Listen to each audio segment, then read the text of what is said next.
What makes a piece of art truly great? Ever since the creation of entertainment, philosophers and critics alike have contemplated what exactly is the greatest piece of media. Hayao Miyazaki, founder of the legendary anime studio, Studio Ghibli, once stated in an interview, "The greatest art form is that which is as far away from anime as possible." As a consumer of entertainment myself, I have traveled far and wide to find the greatest work of art ever created, and after years of searching, I think I may have finally found it. I present to you, my dear viewers, the magnum opus of the human race, Psychopath by Anthony D. Faria. We begin this movie with a shot of a man in handcuffs, sitting on a couch in what appears to be a padded cell. Not only does this shot explain to us who our protagonist is in the most concise way possible, it also serves as a foreshadowing for the ending of this movie. In addition, it does a great job at filling the viewer's mind with questions. Who is this man in handcuffs? What actions did he commit to get here?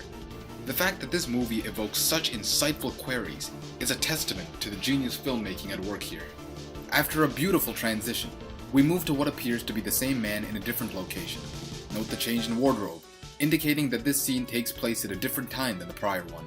The camera pans up to reveal two mentally handicapped boys, making a facetious joke about the death of this man's mother. The movie then cuts to a brief clip of a woman getting hit by a car. Anyone watching this video would say that this clip of the car crash is simply an illustration of the tragic event. I, on the other hand, believe that it's more symbolic than that. The effect that this teasing has on this poor man is akin to a tremendous pain, such as the pain felt after having a vehicle crash into your body. From the slanderous way in which these cruel jokes were exuded, to the unfortunate realization of our protagonist to these jokes, this scene crafts a depressing, unforgiving atmosphere that sets the tone for the remainder of this film.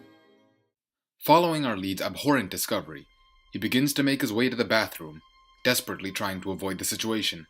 Unfortunately, the whispers of those who seek to speak ill will of this man in his trying times echo through the hallways and attack him to no end.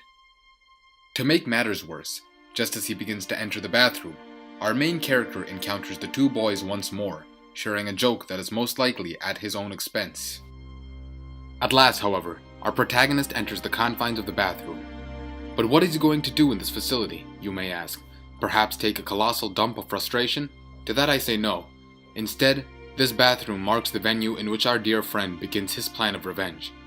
With a deft motion, the protagonist pulls out a mask and a knife, designed to swiftly and surreptitiously kill his prey.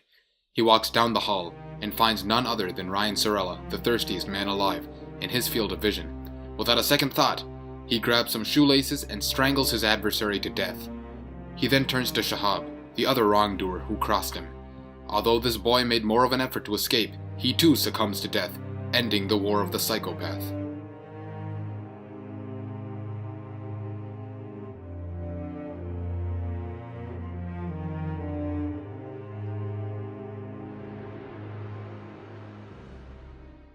So what is it then that makes this movie such a masterclass in design?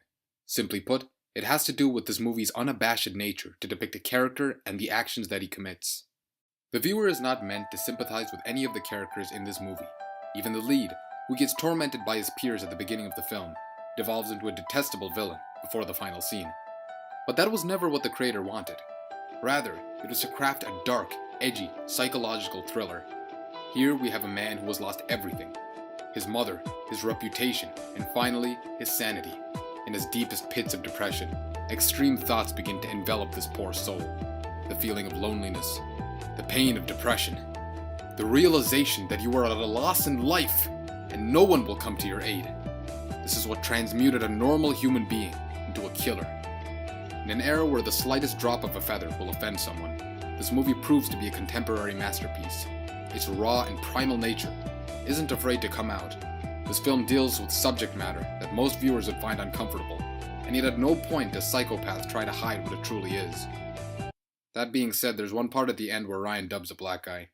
I see. And can you tell me any other information? He's psycho.